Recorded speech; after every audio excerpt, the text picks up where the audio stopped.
Movie की शुरुआत grand auction से होती है, जहां पर 1937 की बुगाटी स्टेज पर नीलामी के लिए खड़ी होती है। ऑक्शनियर अनाउंस करता है कि ये दुनिया की रेयरेस्ट कार्स में से एक है और पूरी दुनिया में इसके सिर्फ 2 ही मॉडल्स मौजूद हैं। इस खूबसूरत बुगाटी को खरीदने के लिए सब लोग बहुत ज्यादा एक्साइटेड होते हैं। बोली $30 मिलियन से स्टार्ट होती है, कोई 32 मिलियन बोलता है, कोई 34 मिलियन, और फिर बोली मुसलसल बढ़ती रहती है। वहाँ पर हमें एक आदमी दिखाया जाता है जिसका नाम जैक होता है। वो अपने बॉस से कॉन्टेक्ट करता है और फाइनल $41 मिलियन की बोली लगाता है और इस लेजेंडरी बुगाटी को खरीद लेता है। दूसरी तरफ हम 2 भाइयों को देखते हैं जो प्रोफेशनल चोर होते हैं। एक का नाम एंड्रयू होता है और दूसरे का नाम गैरेट। दोनों लग्जरी और सुपर कार्स के क्रेजी लवर्स होते हैं और दुनिया की बेस्ट कार्स चुरा चुके होते हैं। एंड्रयू गैरेट पर गुस्सा होता है क्योंकि गैरेट की गर्लफ्रेंड कल रात को उनकी एक गाड़ी चुराकर भाग गई थी। खैर, वो यहाँ पर जैक का इंतजार कर रहे होते हैं क्योंकि जैक गाड़ी को ट्रक से इसी रास्ते से ले जाने वाला होता है और ये दोनों इस बुगाटी को चुराने वाले होते हैं। कुछ देर बाद एंड्रयू एक ट्रक को देखते ही पहचान जाता है कि इसी में बुगाटी है। इसके बाद वो अपना खतरनाक प्लान शुरू कर देते हैं। प्लान के मुताबिक गैरेट अपनी गाड़ी को ट्रक की तरफ ले जाने लगता है। एंड्रयू भी रस्सी से ट्रक पर जंप लगाने के लिए तैयार हो जाता है। जैसे ही ट्रक करीब आता है, एंड्रयू ट्रक पर जंप लगा देता है, मगर लैंडिंग ठीक से नहीं होती और वो गिरने ही वाला होता है कि वो किसी तरह ट्रक को मजबूती से पकड़ लेता है और गैरेट भी ट्रक के पीछे आ रहा होता है। एंड्रयू को ट्रक से लटका हुआ देखकर गैरेट अपनी गाड़ी ट्रक के करीब ले आता है और एंड्रयू जैसे तैसे करके गाड़ी पर उतरने में कामयाब हो जाता है। फिर वो कार की छत पर चढ़कर दोबारा ट्रक पर चढ़ जाता है। गैरेट कार को ट्रक के सामने ले आता है और उनका रास्ता ब्लॉक करने लगता है। जैक भी समझ जाता है कि ये लोग बुगाटी के पीछे पड़े हुए हैं। ड्राइवर भी परेशान हो जाता है और उसे समझ ही नहीं आ रहा होता कि हो क्या रहा है। जैक ड्राइवर के सर पर गन रखकर उसे कहता है कि सामने वाली कार को ठोक दो। इसलिए ड्राइवर कई दफा गैरेट की कार को टक्कर मारता है। गैरेट समझ जाता है कि ये इस तरह नहीं समझेंगे। फिर वो गाड़ी को घुमाकर ट्रक के सामने रोक देता है, जिससे ट्रक गाड़ी से टकरा जाता है और ट्रक की स्पीड स्लो हो जाती है। जैक गैरेट पर अंधाधुन फायरिंग करता है, मगर कुछ ही देर में उसकी बुलेट्स खत्म हो जाती हैं। इस मौके का फायदा उठाकर गैरेट कार से निकलकर ट्रक पर चढ़ जाता है और ट्रक की ब्रेक्स की वायर्स काट देता है और एंड्रयू के पास जाता है। एंड्रयू ट्रक का दरवाजा खोलता है और दोनों ट्रक के अंदर चले जाते हैं। वो जल्दी से बुगाटी के अंदर बैठ जाते हैं और उसे स्टार्ट करने की कोशिश करते हैं। दूसरी तरफ जैक ड्राइवर को ट्रक रोकने का कहता है, मगर ब्रेक्स पहले ही फेल होती हैं, इसलिए वो खुद सिचुएशन को संभालने के लिए ट्रक से बाहर निकलता है। दोनों भाई किसी तरह बुगाटी को स्टार्ट कर लेते हैं और वो रेयर बुगाटी को चुराने में कामयाब हो जाते हैं। उसी टाइम ट्रक भी कंट्रोल से बाहर हो जाता है और बुरी तरह उलट जाता है। दोनों इतनी महंगी कार चोरी करके बहुत ज्यादा खुश होते हैं और एक बार में सेलिब्रेट करने चले जाते हैं। वहाँ पर एंड्रयू की दोस्त भी होती है जिसका नाम स्टेफनी होता है। स्टेफनी उसे जोर से थप्पड़ मारती है और गुस्से में कहती है, तुम मुझे बुगाटी चोरी करने में साथ क्यों नहीं ले गए? एंड्रयू उससे वादा करता है कि वो उसे अगली चोरी में जरूर साथ लेकर जाएगा। असल में स्टेफनी भी उनकी टीम का हिस्सा होती है।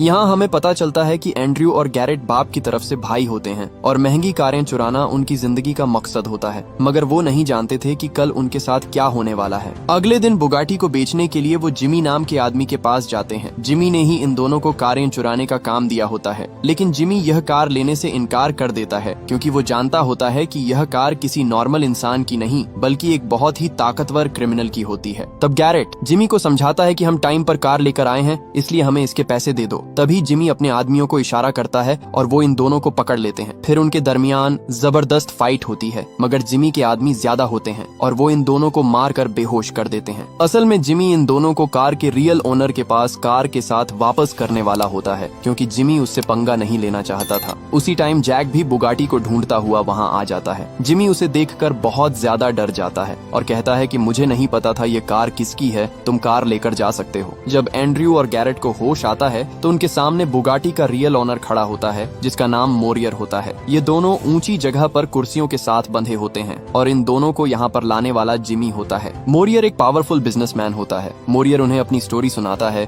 कि वो एक गरीब फैमिली में पैदा हुआ था। उसने जीरो से स्टार्ट किया था और लोगों को लूट कर एम्पायर खड़ा किया और आज वो एक सक्सेसफुल बिजनेसमैन है। मोरियर बहुत गुस्से में होता है और कहता है कि कार चोरी करना उनकी जिंदगी की सबसे बड़ी गलती थी। इसी वजह से वो जिमी को सबके सामने मार देता है क्योंकि जिमी ही उनको काम दिया करता था। मोरियर उनसे कहता है कि वो कुछ दिखाना चाहता है। फिर वो उन्हें एक बड़े गैराज में ले जाता है जहाँ दुनिया की रेयरेस्ट और लेजेंडरी कारें मौजूद होती हैं। गैराज महंगी कारों से भरा होता है। एंड्रयू और गैरेट इतनी महंगी कारें देखकर हैरान हो जाते हैं और उनके मुंह में पानी आ जाता है। मोरियर उन्हें बताता है कि वो रेयर कारें कलेक्ट करता है और यह कारें उसे अपनी जान से भी ज्यादा प्यारी हैं। इसीलिए वो अपनी गन को रीलोड करता है और इन दोनों को मारने ही वाला होता है कि गैरेट समझदारी से काम लेता है और उसे अगली चोरी का प्लान बताता है, जिससे वो इस बुगाटी से भी ज्यादा महंगी फरारी चोरी करके मोरियर को दे सकते हैं। एंड्रयू मोरियर को उस आदमी की कहानी सुनाता है जो बचपन से ही अमीर था। उसका नाम मैक्स होता है। उसने 15 साल की उम्र में ही यूनिवर्सिटी ज्वाइन की और MBA किया। वो दूसरे लड़कों से 7 साल छोटा होता है, लेकिन दिमाग और डिसीजन मेकिंग में सबसे आगे होता है। जब मैक्स बड़ा होता है तो फैमिली के बिजनेस को अपने अंदाज में चलाने लगता है। जब मैक्स 30 साल का होता है तो उसका बाप बूढ़ा हो चुका होता है और अपना पूरा बिजनेस एम्पायर मैक्स के हवाले कर देता है। इसी मौके पर उसका बाप उसे एक स्पेशल गिफ्ट देता है, फरारी 1962। इस फरारी का दुनिया में सिर्फ एक ही मॉडल है और आज के टाइम इसकी वैल्यू $50 मिलियन से भी ज्यादा है। एंड्रयू मोरियर को बताता है कि उनका प्लान इसी फरारी को मैक्स से चुराना है। मैक्स और मोरियर एक दूसरे के दुश्मन होते हैं। मोरियर उन्हें बताता है कि मैक्स की वजह से उसे $1 मिलियन का नुकसान होता है, इसलिए वो भी बदला लेना चाहता है। लेकिन मोरियर कहता है कि उसकी कार चोरी करना नामुमकिन है। गैरेट उसे समझाता है कि हमें बस एक चांस दे दें, हम फरारी आपके सामने लाकर रख देंगे। मोरियर को भी उनका प्लान पसंद आ जाता है और वो उन्हें 1 हफ्ते का टाइम देता है। अगर वो 1 वीक में कार न लाए तो इन दोनों को मार दिया जाएगा। इसके बाद मोरियर के आदमी इन दोनों को पानी में फेंक कर चले जाते हैं। गैरेट कहता है कि सिर्फ 7 दिन में इतनी बड़ी चोरी कैसे करेंगे। एंड्रयू कहता है कि हमें इसी हफ्ते किसी न किसी तरह चोरी करनी ही होगी, वरना मोरियर हमें मार देगा, और उसे यह भी बताता है कि यह उसकी आखिरी चोरी होगी। इसके बाद वो चोरी हमेशा के लिए छोड़ देगा, क्योंकि वो स्टेफनी के साथ शादी करने वाला है और अपनी अगली जिंदगी आराम से गुजारना चाहता है। लेकिन गैरेट उसे समझाने की कोशिश करता है कि हम चोरी नहीं छोड़ सकते, क्योंकि हमारा घर बार चोरी से ही चलता है। जब वो घर वापस आते हैं तो स्टेफनी नाराज होती है, क्योंकि वो पूरा दिन एंड्रयू का इंतजार करती रही होती है। गैरेट स्टेफनी को मोरियर और उनके दरमियान हुई सारी बात बता देता है। स्टेफनी भी कहती है कि जब उनके पास 1 हफ्ता है तो वो भी इस प्लान का हिस्सा बनेगी। वो बताती है कि उसकी एक दोस्त भी इसी शहर में रहती है, वो उसे अपने साथ शामिल करके एक प्रॉपर टीम बना सकते हैं। इसकी दोस्त एक माहिर पॉकेट मार होती है, जो अपनी खूबसूरती और होशियारी का फायदा उठाकर लोगों की जेबें साफ कर देती है। पुलिस भी उससे परेशान होती है, क्योंकि वो उनके वॉलेट तक चुरा लेती है। स्टेफनी और यह लड़की पहले भी कई बार इकट्ठे काम कर चुकी होती हैं। इस लड़की का नाम डेवन होता है। गैरेट को डेवन फौरन पसंद आ जाती है और डेवन भी टीम ज्वाइन करने के लिए मान जाती है। यह एक बड़ा और खतरनाक प्लान होता है, इसलिए उन्हें एक एक्सप्लोसिव्स एक्सपर्ट की भी जरूरत होती है। वो एक ऐसे आदमी से मिलते हैं जो लम्हों में पूरा घर उड़ा सकता है। इस आदमी का नाम लियोन होता है। लियोन अपने काम में बेहद माहिर भी होता है और वो भी टीम में शामिल हो जाता है। इसके बाद वो 4 रेस ड्राइवर्स से मिलते हैं जो प्रोफेशनल कार रेसर्स होते हैं। जब वो उनका ड्राइविंग टेस्ट लेते हैं तो उन्हें ड्राइविंग स्किल्स काफी पसंद आती है। इस तरह वो चारों भी टीम का हिस्सा बन जाते हैं। इसके बाद सब लोग बैठकर चोरी का प्लान बनाते हैं। गैरेट सबको उनका रोल समझाता है और सब इस बात पर एग्री करते हैं कि हर बंदा इस चोरी का एक इम्पोर्टेंट हिस्सा होगा। जब वो अपने अपार्टमेंट में वापस आते हैं तो एक अनजान आदमी उनका इंतजार कर रहा होता है। एंड्रयू अपना बेसबॉल बैट उठाकर पूछता है, तुम कौन हो? वो आदमी बताता है कि उसका नाम लॉरेंट है और वो मोरियर का कजन है। लॉरेंट कहता है कि मोरियर ने उसे यहाँ भेजा है ताकि वो इस प्लान में शामिल हो सके और उनकी हर हरकत पर नजर रखे। लॉरेंट उन्हें यह भी कहता है कि वो यहाँ उनकी मदद करने भी आया है, क्योंकि वो मैक्स के फैमिली सर्कल के अंदर एक बंदे को जानता है जिसका नाम कोहन है। लॉरेंट बताता है कि कोहन मैक्स के साथ काम करता है और उसका सारा काला धंधा वही संभालता है। अगर वो हमें मैक्स के घर ले जाए तो हम उसके सीक्रेट गैराज की लोकेशन का पता कर सकते हैं। टीम लॉरेंट के साथ कोहन से मिलने जाती है, मगर वो उनका साथ देने से इनकार कर देता है, क्योंकि लॉरेंट मोरियर का कजन होता है। इसीलिए कोहन लॉरेंट पर ट्रस्ट नहीं करता। लेकिन उस वक्त स्टेफनी बीच में आ जाती है और कहती है कि एंड्रयू और गैरेट दुनिया के बेस्ट ड्राइवर्स हैं और जो कार चाहे चुरा सकते हैं। कोहन आखिरकार मान जाता है, लेकिन एक शर्त पर। वो एंड्रयू और गैरेट की ड्राइविंग स्किल्स टेस्ट करेगा। गैरेट का टेस्ट ये होता है कि वो कार को घुमाए और बीच में रखी हुई बोतल जमीन पर न गिराए। गैरेट कामयाबी से ये टेस्ट पास कर लेता है और सब इम्प्रेस हो जाते हैं। लेकिन अगला टेस्ट और भी ज्यादा खतरनाक होता है। उन्हें एक चलते हुए जहाज को कार से रोकना होता है, जो कुछ ही वक्त में टेक ऑफ करने वाला होता है। एंड्रयू उसे मना करने की पूरी कोशिश करता है, लेकिन कोहन साफ साफ कहता है कि अगर तुम जहाज नहीं रोक सकते तो मैक्स को भूल जाओ। एंड्रयू ये बात रेडियो पर गैरेट को भी बताता है और वो टाइम वेस्ट किए बगैर जहाज की तरफ जाने लगते हैं। जैसे ही वो एयरपोर्ट की तरफ बढ़ते हैं, पुलिस उनका पीछा शुरू कर देती है, क्योंकि गाड़ियों का एयरपोर्ट के अंदर एंटर होना अलाउड नहीं होता। मगर एंड्रयू और गैरेट अपनी जबरदस्त ड्राइविंग स्किल्स की वजह से पुलिस की गाड़ियों को एक एक करके क्रैश कर देते हैं और फुल स्पीड में सीधा रनवे पर पहुंच जाते हैं। गैरेट अपनी कार को जहाज के सामने ले जाता है और कार की छत ओपन कर देता है। पायलट जहाज को टेक ऑफ करने ही वाला होता है कि गैरेट कार को जहाज के इंजन से टकरा देता है। जोरदार ब्लास्ट के बाद जहाज का इंजन पूरी तरह तबाह हो जाता है और जहाज टेक ऑफ नहीं कर पाता। इस तरह दोनों भाई ये टेस्ट कामयाबी से पास कर लेते हैं। कोहन उनकी परफॉर्मेंस देखकर शॉक्ड हो जाता है और उनकी ड्राइविंग देखकर मान जाता है कि ये लोग वाकई प्रोफेशनल्स हैं। फिर कोहन उन्हें बताता है कि यह जहाज और एयरपोर्ट सब मैक्स का है। वो उनसे कहता है कि बेहतर यही होगा कि तुम लोग खुद मैक्स से मिल लो, वरना मैक्स अपने आदमियों को भेजकर तुम्हें जबरदस्ती उठवा लेगा। इस एडवाइस पर वो सीधा मैक्स के मेंशन पहुंच जाते हैं। मैक्स उन्हें देखकर कहता है, क्या तुम जानते भी हो कि तुमने किससे पंगा लिया है, और यह भी कि तुम लोगों ने मेरा कितना महंगा प्लेन तबाह कर दिया है। गैरेट जवाब देता है कि अगर आप हमारे साथ काम करें तो आप इससे कहीं ज्यादा कमा सकते हैं। हम आपको दुनिया की सबसे एक्सपेंसिव और रेयर कार्स चुरा कर दे सकते हैं। एंड्रयू भी पूरे कॉन्फिडेंस के साथ बात करता है और मैक्स को मनाने की कोशिश करता है कि वो उन पर यकीन कर सकता है। मैक्स उनकी बॉडी लैंग्वेज और बात करने के अंदाज से काफी इम्प्रेस होता है और जहाज के नुकसान को इग्नोर करते हुए उनके साथ काम करने के लिए मान जाता है। उसी टाइम लॉरेंट भी मैक्स से बात छेड़ता है और कहता है कि वो रेयर कार्स का शौकीन है और रिक्वेस्ट करता है कि वो अपनी कार कलेक्शन दिखा दे। मैक्स हैरान हो जाता है कि लॉरेंट को इतनी अंदर की बात कैसे पता है। मैक्स ये भी जानता था कि लॉरेंट मोरियर का कजन है, इसीलिए वो इनकार कर देता है। लॉरेंट उससे झूठ बोलता है और कहता है कि उसे मोरियर से सख्त नफरत है, क्योंकि मोरियर उसके साथ नौकर जैसा सलूक करता है और वो मोरियर को जिंदा भी नहीं देखना चाहता। मैक्स किसी तरह लॉरेंट पर ट्रस्ट कर लेता है और उन्हें अपनी प्राइवेट कार कलेक्शन दिखाने ले जाता है। गैराज में जाकर सब लोग मैक्स की रेयर और कीमती गाड़ियां देखकर हैरान रह जाते हैं। वहीं पर फेरारी 1962 भी खड़ी होती है, वही कार जिसे मोरियर के लिए चुराने का प्लान पहले ही बनाया जा चुका होता है। लेकिन एंड्रयू की नजर गाड़ियों के बजाय मैक्स पर होती है। वो शीशे से मैक्स को गैराज का सिक्योरिटी कोड डालते हुए देख लेता है। वापस आकर एंड्रयू वो कोड स्टेफनी को लिख कर दे देता है। बाद में एंड्रयू और लॉरेंट के दरमियान बहस हो जाती है, क्योंकि एंड्रयू किसी भी सूरत लॉरेंट को अपने साथ नहीं रखना चाहता था।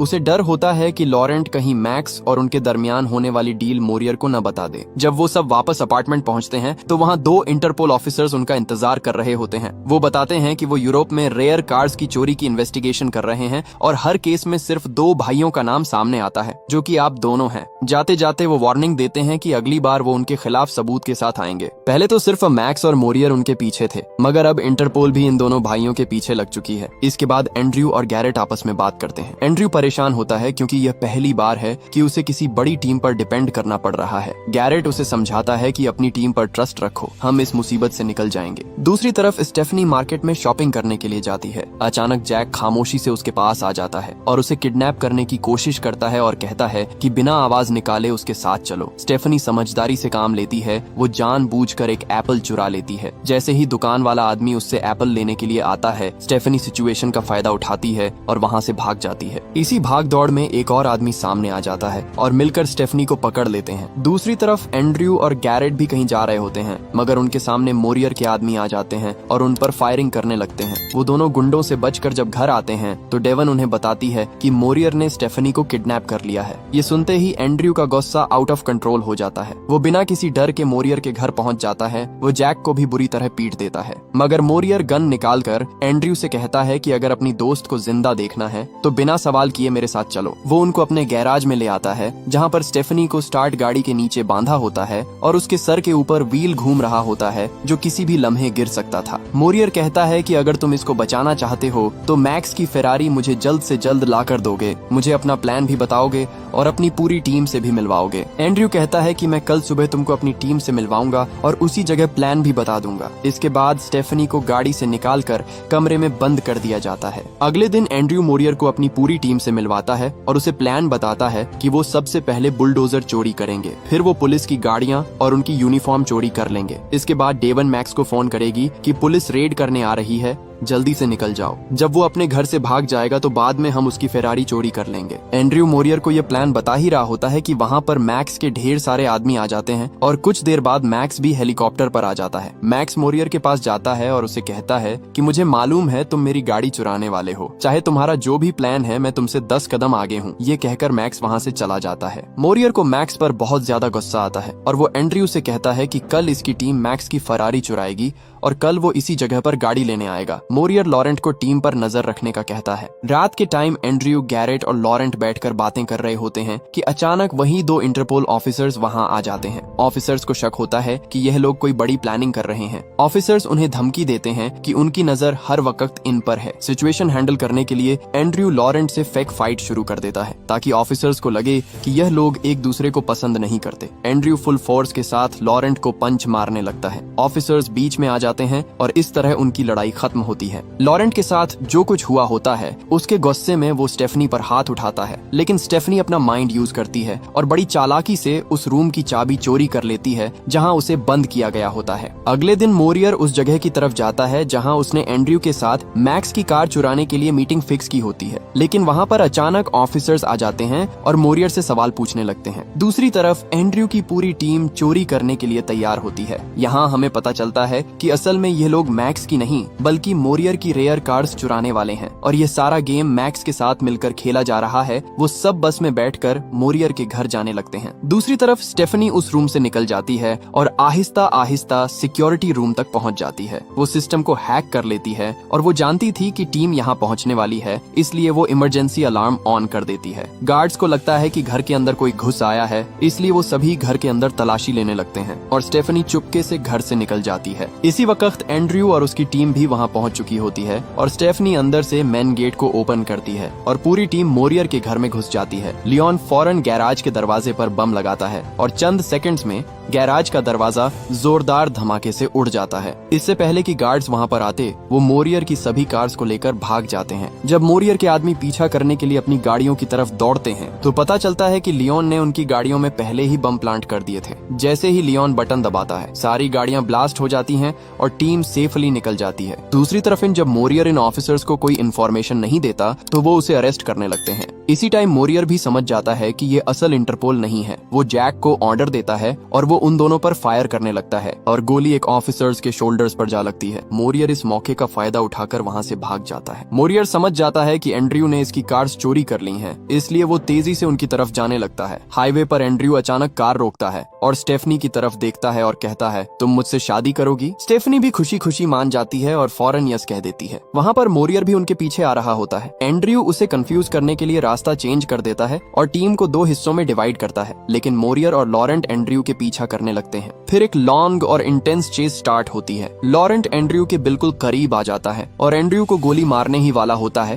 कि अचानक लॉरेंट की गाड़ी सामने से आते हुए एक ट्रक से टकरा जाती है। एक जबरदस्त ब्लास्ट होता है और लॉरेंट वहीं मारा जाता है। एंड्रयू लियोन को सिग्नल देता है कि प्लान बी रेडी रखो। गाड़ियां फुल स्पीड में ब्रिज की तरफ बढ़ती हैं। ब्रिज पर पहुंचकर लियोन बम फेंकता है, लेकिन ब्लास्ट थोड़ा जल्दी हो जाता है और एंड्रयू अभी ब्रिज पर होता है। रोड टूटने लगता है, लेकिन एंड्रयू फुल फोकस के साथ मैक्सिमम स्पीड में ब्रिज क्रॉस करता है और लास्ट सेकंड में बच जाता है, जबकि ब्रिज कंप्लीटली टूट जाता है। मोरियर जब ब्रिज के करीब पहुंचता है और टूटा हुआ ब्रिज देखता है तो वो दूसरे रास्ते से उसकी टीम के पीछे जाने लगता है। एंड्रयू और गैरेट अपनी टीम के साथ सिटी पहुंचते हैं और पोर्ट की तरफ जाने लगते हैं, लेकिन पोर्ट के एंट्रेंस पर ही मोरियर अचानक सामने आ जाता है। एंड्रयू और गैरेट अपनी कार्स रोककर बाहर निकलते हैं और एंड्रयू दूर से मोरियर को कहता है कि गेम ओवर हो चुका है, मगर मोरियर किसी की बात नहीं सुनता और पूरी स्पीड से गाड़ी को उनकी तरफ ले जाने लगता है। अचानक एक बस मोरियर की कार को जोर से टक्कर मार देती है, जिसकी वजह से कार ब्लास्ट होकर पानी में गिर जाती है और मोरियर वहीं मारा जाता है। इस बस को ड्राइव करने वाली डेवन होती है। इसी जगह डेवन गैरेट से अपने प्यार का इजहार भी करती है। सब लोग अपनी कार्स को कार्गो शिप में ले जाते हैं और यह मिशन सक्सेसफुल हो चुका होता है। यहाँ हमें पता चलता है कि वो दोनों इंटरपोल ऑफिसर्स